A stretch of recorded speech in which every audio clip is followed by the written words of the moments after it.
Stjórnarskráin stjórnarskrá okkar allra. Þess vegna skulum við hafa jafnréttið að leiðarljósi á stjórnlagaþingi.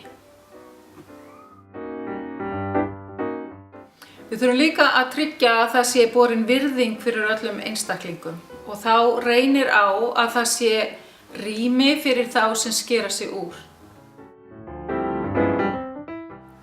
Margbreytileikinn jákvæður og við skulum fagna honum. Þess vegna skulum við hafa að leiðarljósi í nýrri stjórnarskrá að við ætlum að búa til samfélag sem gott og öruggt fyrir alla.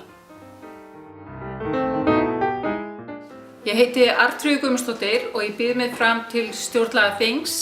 Númerið mitt 8023 og ég legg áherslu á jafnrétti, virðingu og margbreytileika.